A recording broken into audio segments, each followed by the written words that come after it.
Race is an issue that I believe this nation cannot afford to ignore right now. We would be making the same mistake that Reverend Wright made in his offending sermons about America, to simplify and stereotype and amplify the negative to the point that it distorts reality. The fact is that the comments that have been made and the issues that have surfaced over the last few weeks reflect the complexities of race in this country that we've never really worked through. A part of our union that we have not yet made perfect.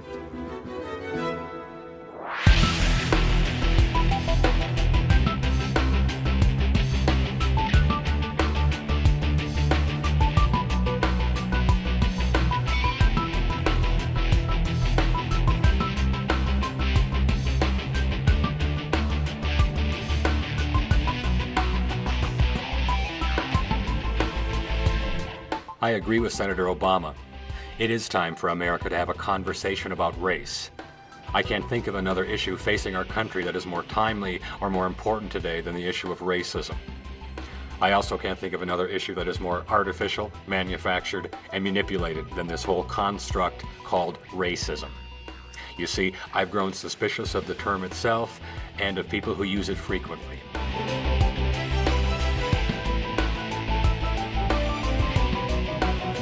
As I'm learning, the term racism in common usage today has a sharply different meaning than what its believers say it means.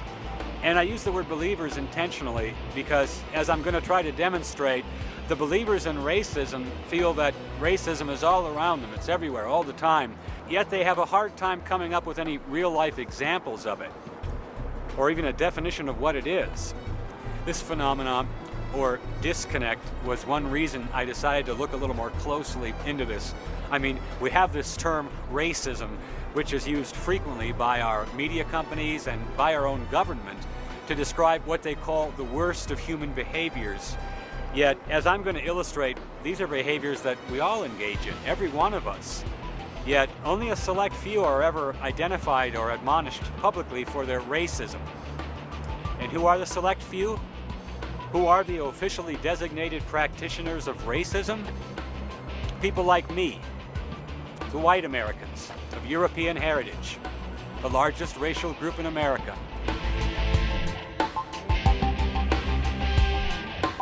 And this is what I'm going to demonstrate. This construct of racism is not an objective term. It has no concise definition. In fact, it's used too often as a tool of intimidation, like a hammer against Caucasian whites. And so for my demonstration, I'm simply going to interview some of racism's believers and look for inconsistencies. And finding believers is easy. I ran an ad in Craigslist for interview subjects under the heading of Ending Racism Now. We'll also stop at a busy street corner in downtown Denver and stop random passersby for their opinions on the subject. From there, I think we'll be able to determine what the conventional wisdom on racism really is, glaring contradictions and all. So those are my intentions. I'm not trying to make anyone look foolish, but the conventional wisdom on racism is so convoluted today that sometimes it's unavoidable.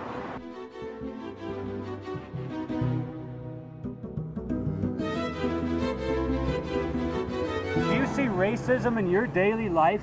Every day. Every day? Every day. Do I see racism in my life? I see it every day.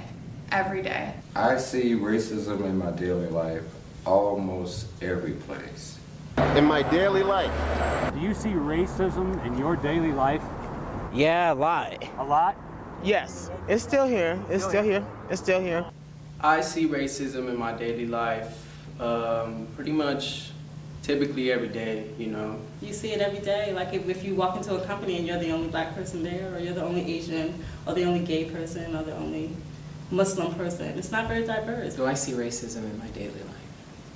I do. I experience it in subtle ways, especially because of where I live. I've lived in other cities where it was more overt, but being in Colorado, everything it's like a subtle undercurrent. I moved away from Denver when I was here before because I felt that Denver was racist, but then I found out all the cities are racist.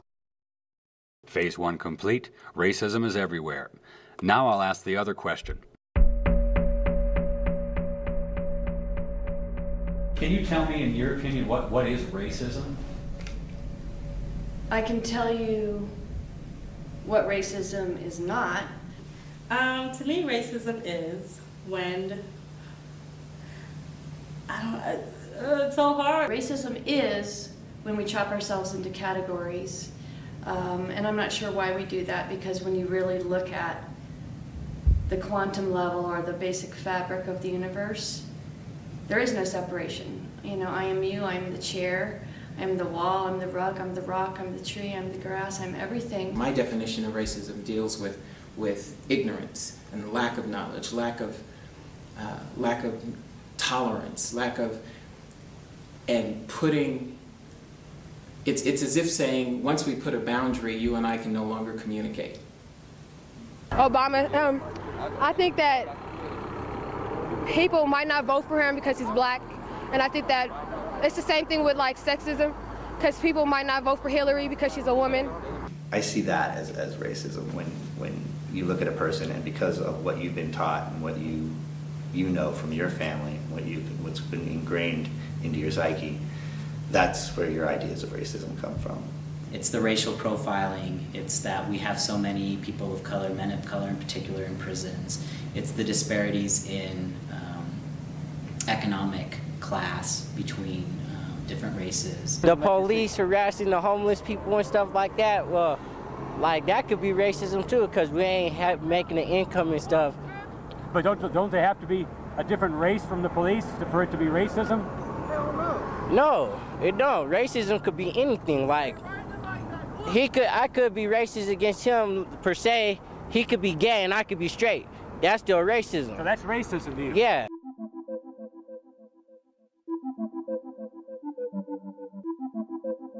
That's what I mean by disconnects. I can't think of another word that's more common in usage today, yet so vague and even contradictory in meaning.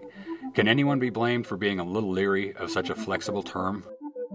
An actual definition of the term would be an important part of any conversation about race, but there isn't one. Or let me put it another way. There are hundreds of subjective, highly complex definitions, some of them paragraphs long. It seems that even our own wordsmiths are having trouble with this one. Some of the more readable definitions include this one from Wikipedia. The term usually denotes race-based prejudice, violence, discrimination, or oppression. Notice anything peculiar about that definition?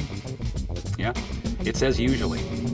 You know, I don't want to date myself here, but I remember a time when definitions were, by definition, definite. But in definitions of the word racism today, we find words like usually. Wikipedia continues, the term can also have varying and hotly contested definitions. Does it seem rational for a word with hotly contested definitions to be so widely used, especially by our friends in the journalism industry? Here are definitions of racism from the American Heritage Dictionary and from Webster's. Within these definitions, we can see a common thread. The common thread is the belief that one race is superior to or better than another race. We'll label that as our conventional wisdom definition, and I'll get back to that in a moment. But back to the interviews. None could give me a concise definition of what racism is, yet each said they saw it in their daily lives. So this time, I'll ask for a description of any of these specific incidents, not the generalities we've all heard, but actual first-person accounts of racism.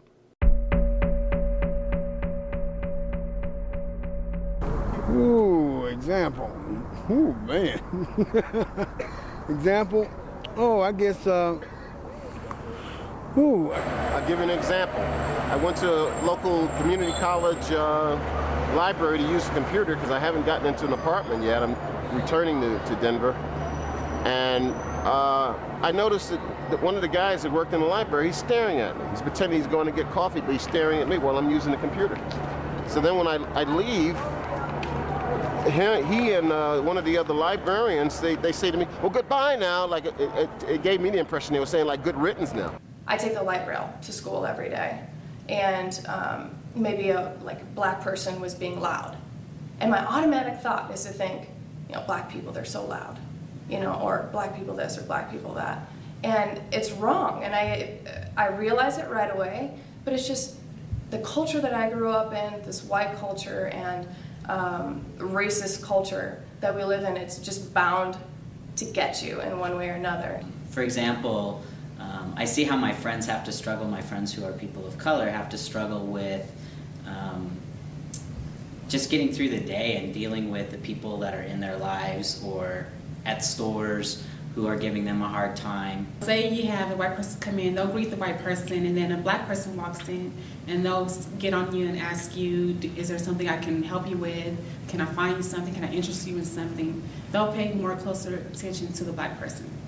Sometimes if I go in the store, I've seen women like snatch their purse from one side of their arm and put it on the other side and look at me with a tight face, you know, so it's kind of hilarious, you know, knowing the kind of person I am, but then to see that reaction from other people, and sometimes it hurts. I mean, when you get a hateful reaction out of people that you don't even know, you know it's racism. At least I do. I live in Lakewood, pretty white. And so when I occasionally see black people walking down the street, I don't feel any fear, or certainly not. I don't think of that. I just think, oh, there goes a black person. I mean, it's just because it's odd, because it's unusual. So I think that's, in a way, a kind of racism. Like if I'm at work and I'm talking on the phone with someone, and I'm talking with a coworker who is not black or whatever, they say, oh yes, sister, I understand what you're saying. And it's like, why would you, are you saying that to me because I'm black? Would you say that if you were talking to like an Asian person? One example is there are more people, like let's take the job sites for instance. Okay, if you got 10 black people going for a job, I say maybe 2 will get considered for that job versus 5 white people. And that can mean any job? Any job. I have a vivid recollection of being in a ski lift line, teenager, and you know, people are talking back and forth, and I made what I thought was a curious comment, and this family who was in front of me, the father turned around and looked at me, and as soon as he looked at me and realized that I wasn't just like him, he just sort of like, his face froze, everything just, and then the whole family just, everybody stopped laughing because it was obviously immediately not funny. Sure, when I was a child, I came up to a water fountain, and the teacher, I put my lips to the water fountain, and the teacher said, Lane, don't do that. Black people do that. So there I am, I'm a young lieutenant in the Army, I just got through digging a foxhole with a black lieutenant. And we just dug really deep, and it's hot, and we're sweating, and we're tired. And I take my canteen, and I open it, and I take a drink. He takes his canteen out, and it's empty. Now that's a crisis. What are you going to do? Yeah. And you look at this individual next to you, who's now your comrade at arms, and is going to fight and bleed for your country with you, and you got the same blisters, but he's completely different. And you look at him, and he's got much larger lips, and there's a message in your head that says his lips are dirty, because he might have sucked on a water fountain. What the shit is that? And you look at him, and you make a decision. Right then and there, you say, is he my brother in arms, or is he black? Which decision did you make? I handed him my canteen, and he knew because he was from South Carolina, and he looked at me, and he said, you want me to use the canteen cup? Because he knows. And I said, no, you're my comrade in arms. And he drank, and he licked his lips before he drank, because his lips were dry. And he handed it back to me, and he watched me. And I looked at him, and I drank. And you swapped spit with him? In essence, we swapped spit. I mean, what are you going to do? You share a canteen, and I swap and spit. And at that moment, I realized how much racism was in there. Insidious. Well, I am from the South, and every now and then my accent will come out a little bit. And people tell you look a little bit like Bill Clinton? Mostly black. Really? Give me an example of the type of racism you see? Yeah, for one, when you in a car accident, or you go to court, sometimes you're just overpowered because you're white, and there's no help for a black. I notice it in the way people respond to me, the way they respond to my children, the way they respond to my husband and I. We're a mixed couple. And so when we go places, I notice people, I notice their response is different to us. Either they'll stare longer or they'll be overly friendly. It's as if they're trying to make themselves more comfortable with us.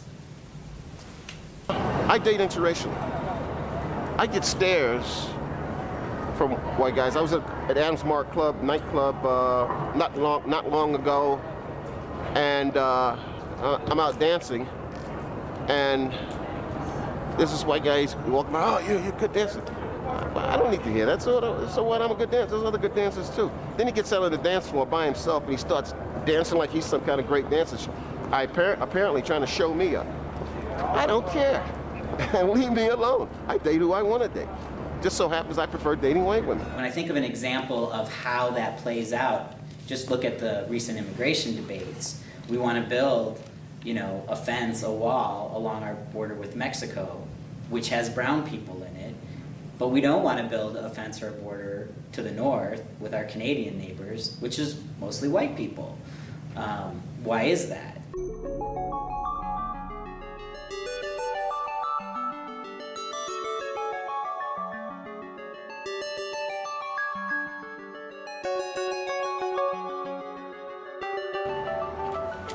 So when I asked people who said they saw racism in their daily lives to give me an example of it, 2 couldn't. Ooh, example. Ooh, man. Sometimes you're just overpowered because you're white. 4 automatically switched to generalities. Just getting through the day and dealing with the people that are in their lives. Let's take the job sites, for instance. They'll pay more closer attention to the black person. But we don't want to build a fence or a border to the north with our Canadian neighbors, which is mostly white people. But the rest did. Here are their examples. I noticed that one of the guys that worked in the library, he's staring at me. He's pretending he's going to get coffee, but he's staring at me while I'm using the computer. So then when I leave, he and one of the other librarians, they say to me, well, goodbye now. Like, it gave me the impression they were saying, like, good riddance now. And my automatic thought is to think, black people, they're so loud. I've seen women like snatch their purse from one side of their arm and put it on the other side. I just think, oh, there goes a black person. I'm talking with a coworker who is not black or whatever. They say, oh, yes, sister, I understand what you're saying. The father turned around, looked at me, and as soon as he looked at me and realized that I wasn't just like him, he just sort of like, his face froze, everything just, and then the whole family just, everybody stopped laughing. I date interracially. I get stares from white guys. There's this white guy, he's walking by, oh, you're a good dancer.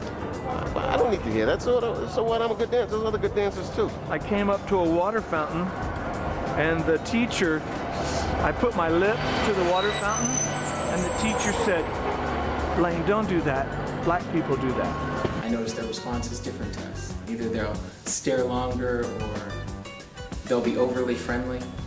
These are the 15 best examples I was given.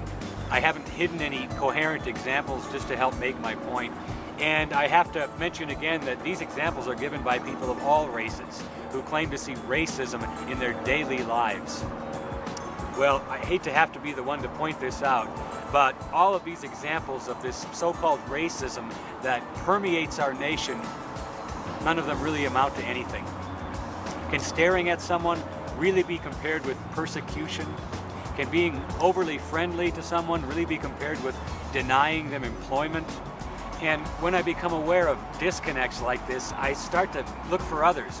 What other inconsistencies are hiding behind this word, this hammer called racism? If we go back to our conventional wisdom definition of racism, we see that a racist is someone that believes that one race is better than another.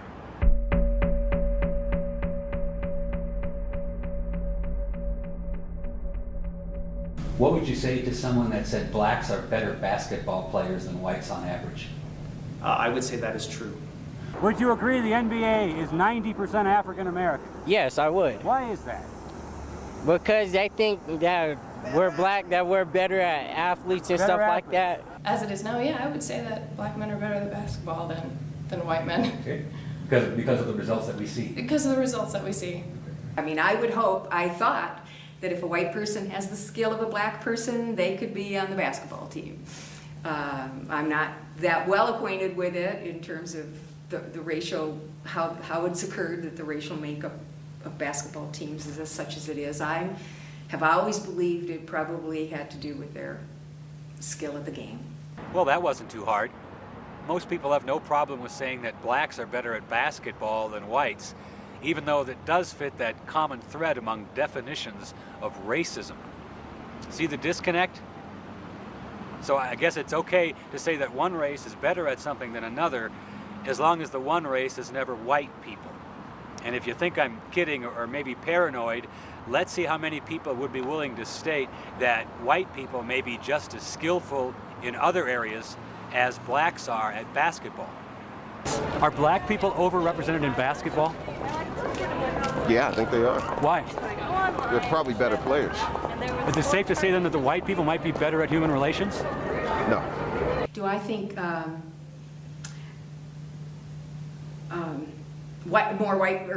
there are areas where white people excel and it's due to their skill and that's why more white people are in those areas?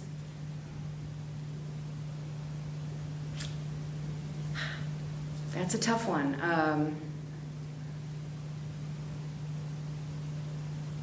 I think it could be true, but I don't know what the areas would be. Are white men better at keeping jobs and paying bills than black men? Now that just opens up a whole bag of tricks. That just throws in socioeconomic status, racism, culture, everything. Now, the point I'm going to notice, Tina, was that when I asked you if black men were better at basketball, you gave me basically a one-word answer with a couple of qualifiers. Right. If I asked you if men are better at holding down a job, I got 3 paragraphs. Right.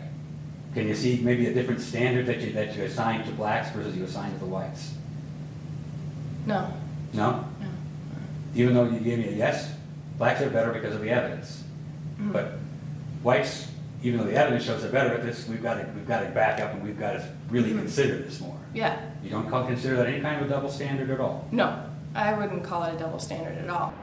So the conventional wisdom is that it's acceptable to acknowledge the skill and ability of certain races in some areas, but no one can seem to find any areas where white people demonstrate their skill and ability. It's another one of those disconnects. I mean, who can deny it? In areas where people of color excel, we credit them for their capabilities. But how do we view areas where whites excel? We condemn them for their racism. This double standard is a clear example of how the conventional wisdom on racism has become itself a form of anti-white bigotry. And I'll demonstrate this by asking about an area where white people do well.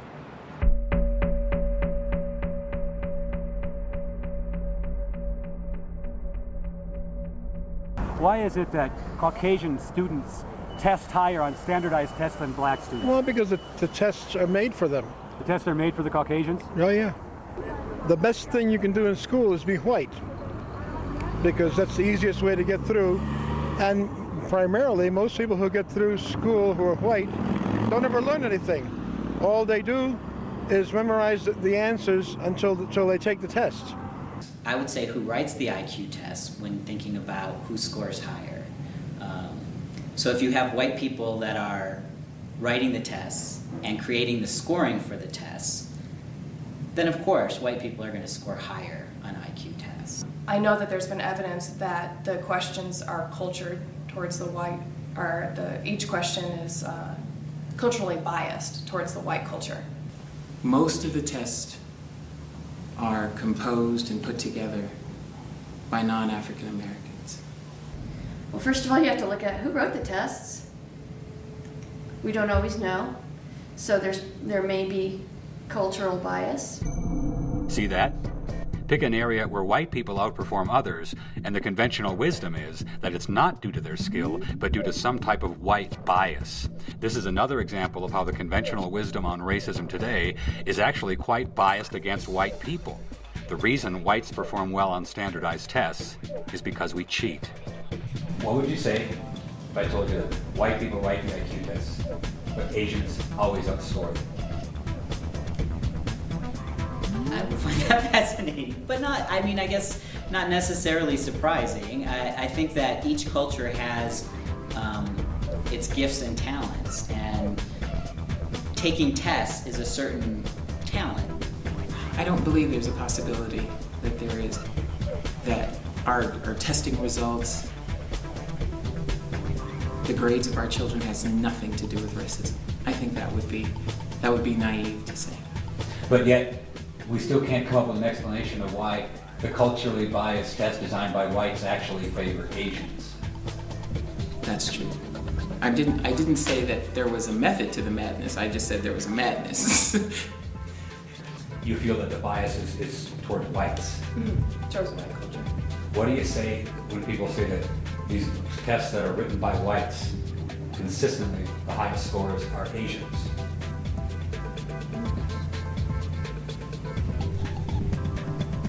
I guess I don't know that statistic. My first guess for the reasons why Asians do better, and from what I've studied, that questions tend to be culture towards the white culture, or bias towards white culture, is that similarities in teaching style. That would be probably my best guess. But even if there are similarities in teaching styles, wouldn't the whites, if they were culturally biased towards the whites, if they were culturally biased towards the whites, wouldn't the whites still be the ones exceeding?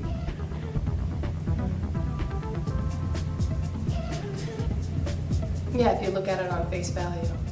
If the tests were made for white people, why is it that Asians outscore whites consistently on standardized tests? Well, first of all, Asians have 6,000 years of written literate history behind them. But you said that this tests were made for whites. Well, they're made for people who think a certain way. So Asians and whites think a different way than African Americans do, and Latinos? There are different ways of thinking. Different populations represent those ways of thought and cultural congruences different ways. I'm trying to get back to my original point. You said that the tests were created for whites. I said that Asians outscore them, and you said the reason why is why? Well, I don't think we have time to cover that right now. This is the unchallenged, disconnected outlook that passes for logic in many of the mainstream of our culture today. If you ask today's believers in racism why it is that whites outscore some others on standardized tests, the most common answer will be the cultural bias theory. Now, if you're rude enough to point out that the fact that Asians have been outscoring whites for decades discredits the whole cultural bias theory, well, believers won't be bothered by pesky facts. Ask them again tomorrow the same question about why whites outscore others on standardized tests, and the answer will still be cultural bias. And this illustrates the dogmatic nature of the believers. I just can't accept this logic anymore. So I'm going to ask some more questions about racism. But what I'm looking for are more of these disconnects. Is it important for white kids to learn about black culture? Of course it is. In this culture, all we learn about is European American history. Black history is taken out of education. What would you say about celebrating February's Black History Month? Is that an example of white culture? An example of white culture celebrating Black History Month? Who celebrates it is my question. Doesn't the TV promote Black History Month? Doesn't the Idiot Box promote Black History Month? You know what that is, if you don't mind me saying? That's a jerk-off. It's a jerk-off. Black people, Hispanic people, they're forced to learn about our culture, and we're not forced to learn about their culture.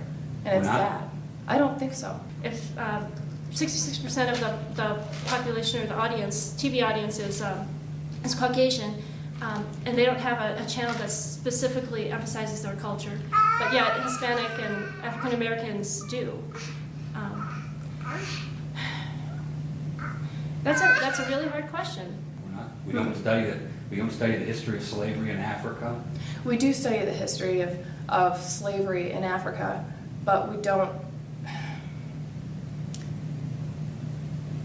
It's more, we study facts and what happened. We don't learn stories.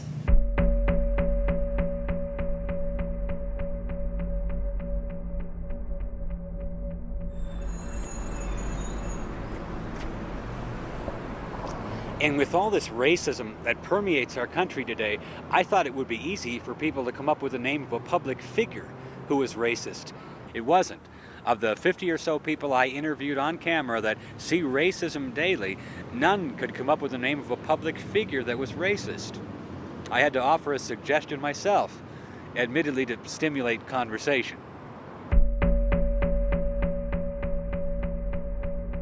I would say Jesse Jackson is not a racist at all. He fights against racism. He fights for peace. He wants justice, and he tries to do what he can to bring together that justice and peace. And he wants people to be united as well. As far as Reverend Jesse Jackson using racism as profit, like I say, he's a man, a good man, and he has done some things that we probably aren't proud of, but he sticks by what he does. Do I think Jesse Jackson is a racist? I guess I don't. I guess I don't. I think he's an advocate for black people, and I was going to say his people, and that's an important role, but I've never thought of him as a racist. So you said that being an advocate for his people, for black people, is a good thing. I do think that. Can you name an advocate for white people?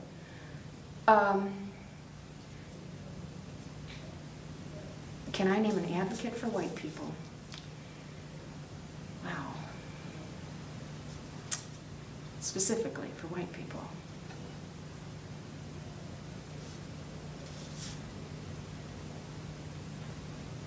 Catch that?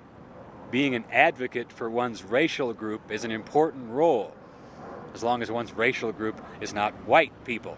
The very idea of being an advocate for white people is offensive, mostly to those calling others racists. I got the impression on the mall, they have Nicollet Mall in Minneapolis, that it's like this mall here. They want to keep black people off of the mall. There's a lot of white guys up and down 16th Street Mall that are soliciting, and that pisses me off, because I've been at one point in my life where I was penniless and didn't have anything. I never panhandled. I never begged for money. And that pisses me off. So I told the guy who solicited me yesterday, happened to be a white guy. If he was a black guy, I'd be pissed off too. I told him, I said, I think the welfare department is right down there.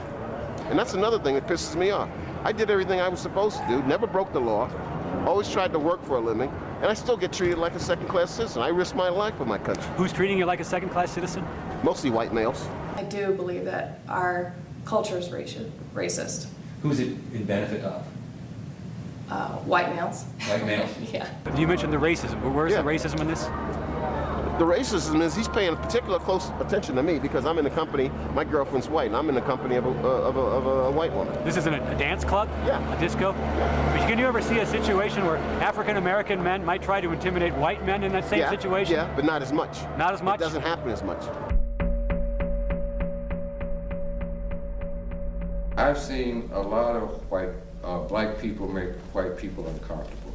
And sometimes, I don't know if it's so much racism, or sometimes it's just that they want to get back at what they consider to be the man. One of the things that happens in America is that anything that happens to white people from another race is generally not looked upon as a hate crime. In a lot of ways, it looks as retaliation. You made me uncomfortable, you pissed my parents off, and I grew up in this country, now it's my chance to get you back. This is more of today's conventional wisdom in our conversation. When whites mistreat people of color, it's always racism. But when whites are victims, we must step back. We have to look deeper for the root causes of said mistreatment. A glaring double standard. Are white people right to be a little afraid of blacks? I'd say yeah. Yeah? They intimidate them because now it's more interracial. It's kind of, I don't know. No, wait a second. The Filipinos are all looking for money. And what did you say, the other one? Like Jewish people, they're cheap. Everybody has like their own stereotypes. Give me some more of those. I don't know. I can't. Black people. Black people think black people were criminals.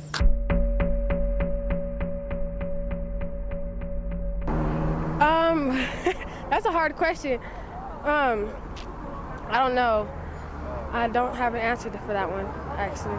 If I were to hear someone say African Americans are committing more crimes than whites, I would not be offended because it's true. I see it on the news. When you turn on the news, it's mainly an African American who intruded a home, did a drive-by shooting, gang-related drug bust. So that's all you see pretty much is African American crimes. So no, I would not be offended, but I would agree. If you're thinking of a black person and the stereotype you've ingrained in your head is this, you know, this person is maybe a criminal. Why do African Americans get the bad rep? Because we do the most crucial stuff around here. We're just like on that point where like, if we want to do something, we'll do it and not think twice about it and just go out there and do it again and again, or do it even more worse than we did before. African Americans are involved in gangs, they're involved in drugs, they're involved with just the street life. If someone were to feel that blacks are more criminally inclined than whites, would they have any justification for that? Unfortunately, I think yes. I don't feel like I have to go through all this racism stuff because I'm African American. Now, what would you say to the guy that says, hey, you know what, African Americans commit half the crimes in this country. Of course we should look at them more carefully. Damn. I mean, we do some crime around here, but I'm not going to say we do half of the crime. Yeah, African Americans are like that, but it's not all African Americans around here doing all the crime like that. You know, there's all sorts of other ethnicities that do all that. If you were a taxpayer, I was a taxpayer, and you heard about somebody breaking into a house, how would you feel if you saw the cops beating them down? On some real shit, I don't know. I'll probably try to tell them take that to the courts, because I don't see how they gonna beat somebody up. Yeah, they broke into a house, they was in the wrongdoing, but at that same point, you can't just beat somebody up because they broke into a house. How about if they broke into your house? If they broke into my house, I promise I'll kill them motherfuckers. Now, what would you say to the guy that says you're making the definition of a criminal? Well, I already know I'm a criminal. I've been locked up since I was 11. But you say the cops are racist, but yet you're saying you're a criminal. I'm a criminal, but yeah, on that same note, when we're not doing nothing, that's when they want to come up here and fuck with us. Most of the violent crimes are committed by white males. I mean, who are all the mass murderers out here? They're not black people. All of the mass murderers you're saying are white? Majority of them are white, or Hispanic. How about the majority of the armed robbers and the rapists? Aren't they black? No. No? I don't think so. A common debating tactic of the believers is to flat out deny facts that we all know to be true. When Martin employs this tactic, he places the burden of proof upon me, knowing full well what a distasteful job it would be researching rape statistics.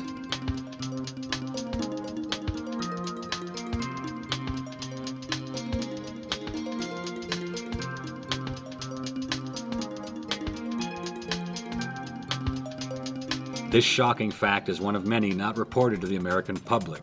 We're bombarded with messages telling us that racism is evil. But if selecting people for discrimination based on their skin color is racism, and it's a bad thing, well, isn't selecting people for rape because of their skin color also a bad thing? In fact, isn't it a much worse thing? And that's quite another disconnect. In other words, the conventional wisdom on racism says that I should be concerned when I hear that somewhere a white person might be persecuting someone because of their skin color. I should make it my business. Yet, God forbid that I become concerned when I hear that white women are being raped because of their skin color 100 times a day right now in America. Well, we know what happens to people concerned about those facts. They get stereotyped as haters, and their opinions have no place in the public forum. Are the contradictions starting to become visible? You mentioned, you used a term, people of color. So who are not the people of color? Well, I would say white people are not people of color. So you're saying that it's impossible for a black to be racist? Yes. How many of us would keep using this word, racism, if we found out that to a good many people it can only really mean one thing: a bad white person?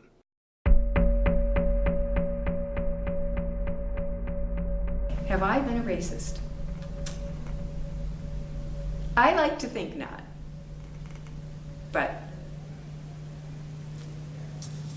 And I hope not. I think that all of us growing up in this culture and in this life are a little bit racist. Am I aware of my racism? Yeah. I'm aware of my racism, where a lot of people I don't think are. The conflict is you don't want to be a racist because you're black. Are you a racist? No, not at all. At least that I know. Have you ever been a racist yourself? No. Never been? No. On a 1 to 10, 10 being a lot and 1 being a little, how much racism is there in America today? I'd say about a 9. About a 9. So you feel racism is just everywhere? Yeah, I believe it is, but I mean, I haven't experienced it myself. At one point in any conversation about race, one issue must be addressed, and it is a touchy one. But the answer to this question is paramount if we want our conversation to be objective. America never was a white nation. Never? Never. It was never a white nation.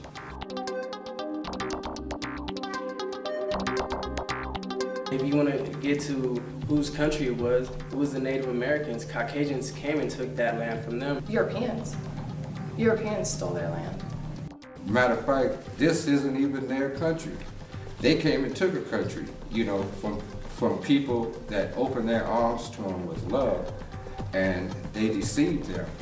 The American Indians were oppressed and slaughtered in droves by the Europeans. They were here. This was their land.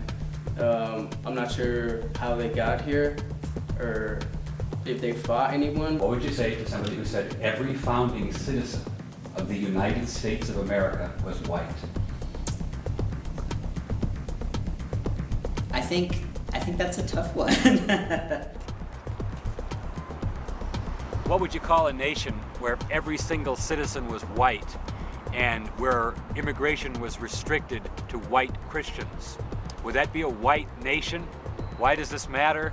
Are we a white nation any longer?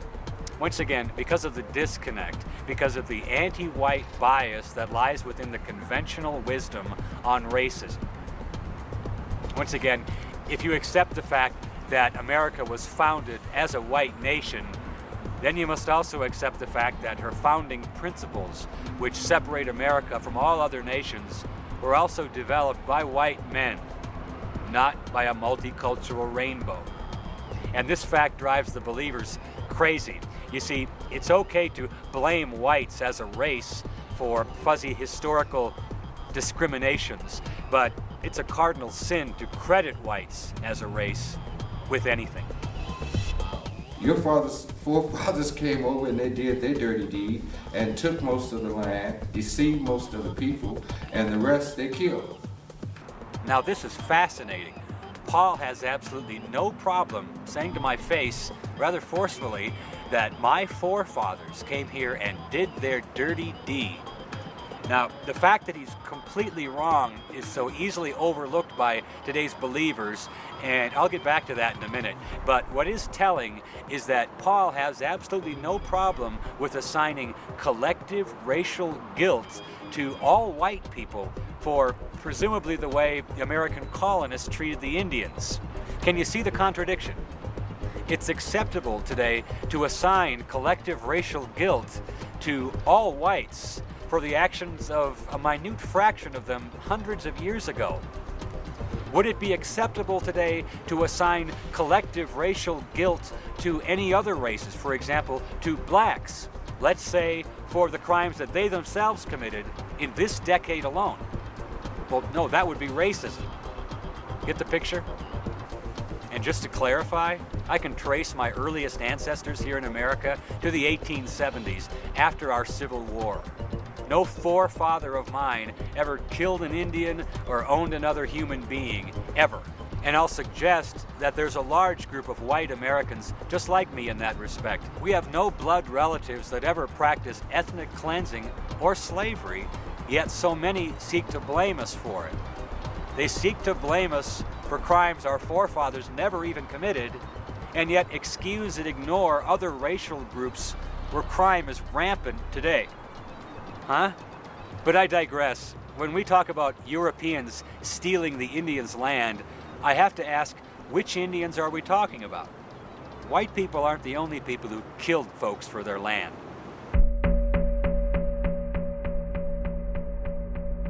They didn't fight among each other, tribes? Oh, amongst each other, yes. Did they ever try to wipe out whole other tribes? I'm pretty sure they did. The American Indians did fight amongst themselves. Did they ever commit genocide amongst themselves? Absolutely. Yeah, there were warring nations and there were peaceful nations. It wasn't an equal playing field. And what I mean by that is, so when the Indians were conflicting with each other, when the tribes were conflicting with each other, they had similar ways of fighting each other, bows and arrows, spears, fighting, rocks, you know, whatever. And then white folks came across and they had different types of technology. Do I think that Indians killed each other for land before they arrived? I believe that, yes, that the different tribes fought back and forth.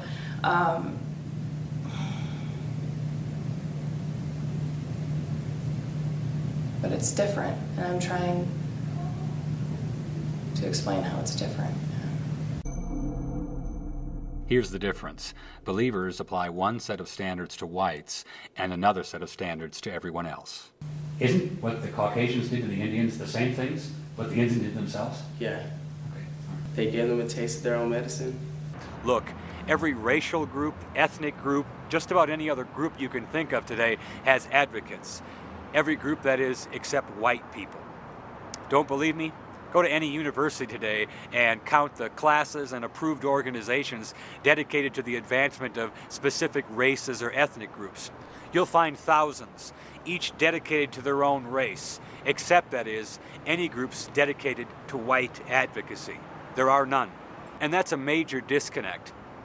I mean, let's break it down. Hispanics can be pro-Hispanic without being anti-anybody. Jews can be pro-Jewish without being anti-anybody. Blacks can be pro-black without being anti-anybody. But with whites, it's different. White people cannot be pro-white without being anti-everybody else. And that's a large disconnect.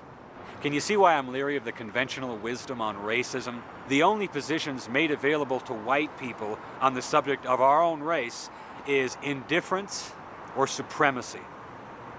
So are there consequences to all these disconnects? How would the fact that all races are allowed advocates except whites manifest itself over time?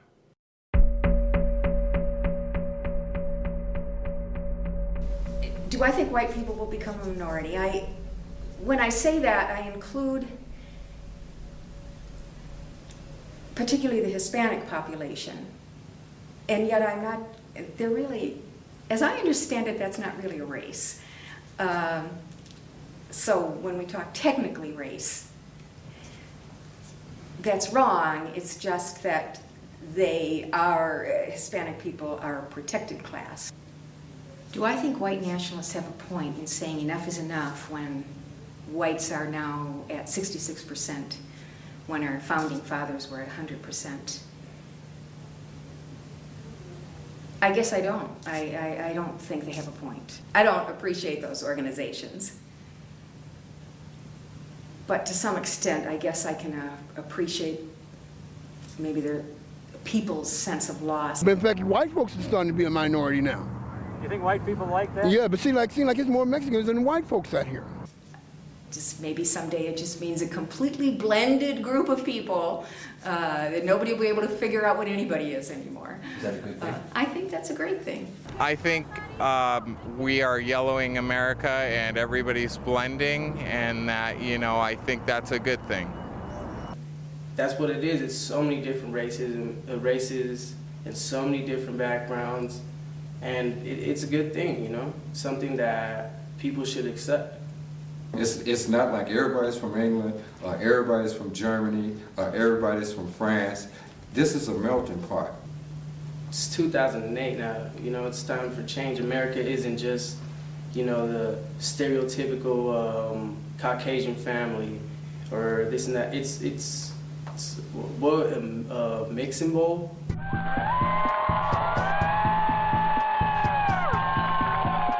So let me see if I understand the position of those here illegally from Mexico. Although most belong to no one race, many unite under the banner of La Raza, or the race, in order to accuse Americans of racism. That just doesn't make any sense at all. In other words, if we object to the stated agenda of replacing whites as the racial majority in America with Hispanics, it's us who get called the racists, not the people who are openly and actively working to change the racial makeup of our country. Does the word racist still seem like a good word choice? Or does it appear more like a tool of oppression? Why do you think there's so many Hispanics in fast food right now? Tell me. Well, I think it's because a lot of them are illegal. How do you feel about immigration from Mexico? I think if they gonna come out here and live, they gotta abide by the laws. If they ain't gonna abide by the laws, they might as well get out of the country. Ooh, that's a good question. I think we got enough here. And just imagine how America's gonna be 15 years from now. Oh, I can see the potential for a lot of racial tension between blacks and Latinos. You're here bleeding our social services, you're using our hospitals, you're using this without contributing anything to our society. They can come over here and don't even have to speak English. You know what I'm saying? If we're in their country, we would have to adapt. The people who want to come to America, from Mexico, my feeling is, by God, let them in, you know? Let them in? Absolutely. We've got some people saying that we've got to open up the door and allow more in. And No, we people shouldn't. Saying that we should close the door and build a wall. Close the door and build a wall. And what's so bad about it, these Mexicans have more of an attitude. They're more arrogant than what a white man is. So you say that the Mexicans are more racist than the whites? Yes, especially the ones with the big belt buckles and the reptile shoes. You know, the United States lets 250,000 immigrants come in every year. It's more than any country in the world. Correct. But you think that's not enough? We're not being generous enough? Well, I think we got too many already. We got too many? Too many. If you were the immigration czar, what would you do? If you could give one order, what would it be? I would send them back. All 20 million? Yeah. It comes down to our rights as a U.S. citizen. A citizen? You're not a citizen, right? No, I'm not. Okay. If you were the president, what would you do with the 20 million illegal aliens that are here? Oh, cinco dos adios. They'd be gone. Oh, it would be no problem. Yeah, they'd be gone. Oh, no. Now, if I said that, I know what would happen. I'd get called a racist. So where do the believers come from? Why do so many intelligent people overlook all these disconnects on matters of race? I think I know the answer, because I used to be one. Like many others, I was trained to be a believer. I remember it well, the day I got my training on the subject of racism. I was in the 5th grade at one of many Jefferson elementary schools in the Midwest. Our teachers were Mr. Lee and Mr. Dragland. One day, they announced to the class that we were going to play a game. It was called a word association game. The teacher would write a word on the board, and we were all supposed to shout out what that word made us think of. It was going to be fun. Mr. Lee began, and he wrote on the board the first word in the game. The word was white, and he pronounced it white. And we responded with words like clean and pure and honest. And as Mr. Lee was noting them on the board, we added more. Words like good and fair and bright. And then it was time for Mr. Dragland to choose the next word in the game. He wrote down the word black, but he pronounced it black. Almost angrily, he said black. And we responded with words like scary and dark and evil. He wrote down our answers as we tried to think of others. Words like empty or mean or dirty. And then we all got the surprise of our young lives. Our teachers were looking at the board, but then they turned to us, and Mr. Lee announced, "You're all racist." We were stunned. When one of the kids challenged them, he said, "I'm not a racist. I remember Mr. Lee saying something pretty close to, 'These are you kids' words, not ours. And frankly, we're both disgusted with all of you.'" The game had obviously ended. The classroom was silent, except for a couple of kids quietly crying. And for the rest of the day, and for the first time ever, we all got the silent treatment from Mr. Lee and Mr. Dragland. They were disgusted with our racism, and I never felt more ashamed of myself. And from that moment, I swore that I would change. From that day forward, I would believe that I am, by nature, a racist. So I ask you now, what is real? I mean, if racism were a real issue, then why do public school teachers have to trick children into believing in it? It makes you wonder, what is real?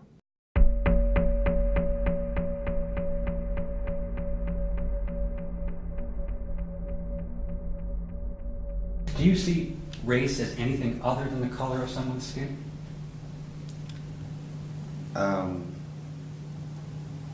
I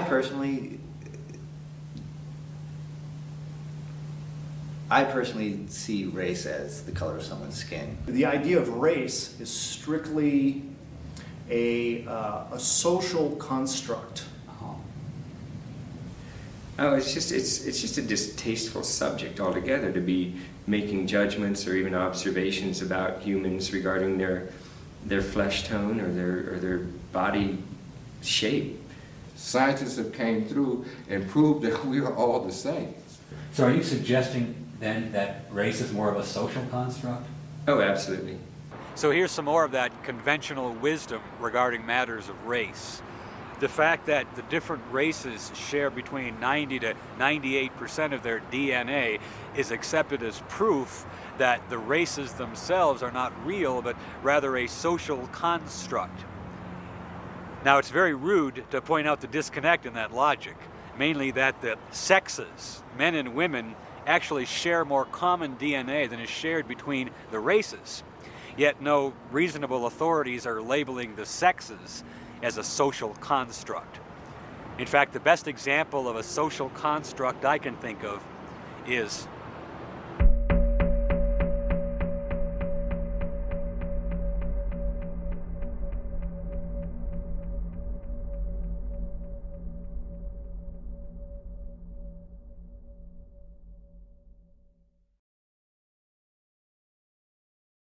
we got to work too. Well, I mean, isn't affirmative action No, specifically it's not for blacks? working. Yeah, it was affirmative action, but it's not working the way that it's supposed to work.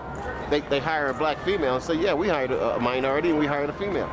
We got to kill two birds with one stone. Yeah, okay. and the black men are left out in the cold. I was born female and have been living somewhat as a male for about 10 years. You mentioned you had a teenage 14-year-old daughter. Son. Son, I'm sorry, I got confused. Yeah.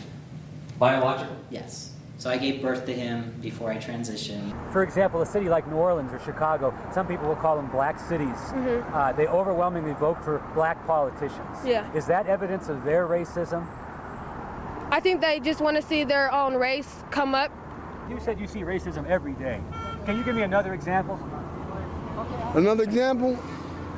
Oh, I'm fool, man. But really not, I really don't see it that much in this town.